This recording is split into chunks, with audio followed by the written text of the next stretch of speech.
Samantala, dahil sa arbitral ruling noong 2016, pwede raw maituring na iligal ang ilang insidente ng panghaharas, pangaharang at maging ang no trespassing policy ng China sa West Philippine Sea. Balitang hatid ni Joseph Morong.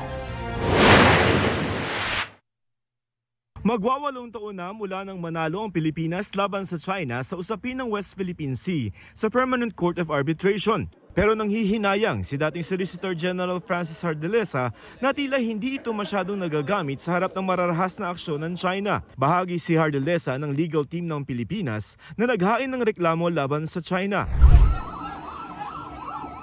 Pwede raw gamitin bilang ebidensya ang ginawa ng China Coast Guard sa mga taga-Philippine Navy noong June 17 kung saan isang sundalo ang naputulan ng daliri.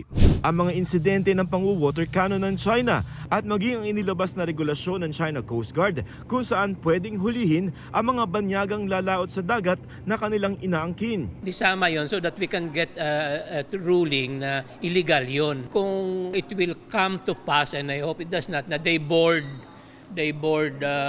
Philippine vessels, you will have additional damages. Pwede raw magamit ang nauna ng arbitral award na nagsabing iligal ang mga aksyong ginagawa ng China sa West Philippine Sea. Umaasa si dating Solicitor General Francis Hardilesa na may sasabihin tungkol sa paghahain ng reklamo laban sa China si Pangulong Bongbong Marcos sa darating nitong State of the Nation Address o SONA. Filing the case is the only tool in the toolkit of the President that he has not done.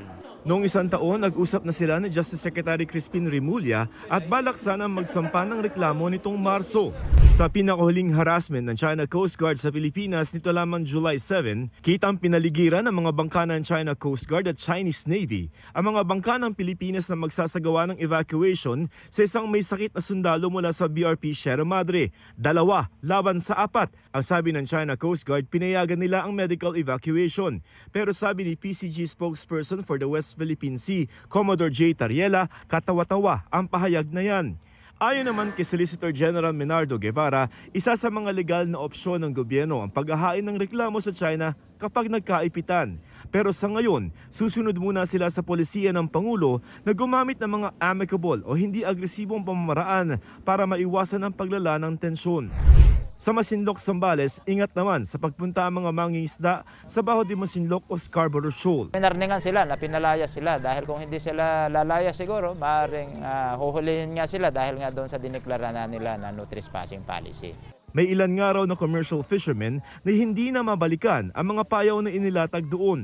Bumuo rin ang Western Mindanao Command ng Joint Task Force Poseidon para magbantay at magpatrolya sa karagatan sa bahagi ng Mindanao lalo sa Cebuto Passage at Basilan Strait kung saan ilang People's Liberation Army Navy vessel at ilang China warship ang dumaan kamakailan. Joseph Morong nagbabalita para sa GMA Integrated News.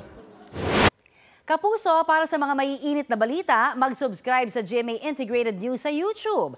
Sa mga kapuso naman abroad, subaybayan nyo kami sa GMA Pinoy TV at sa www.gmanews.tv.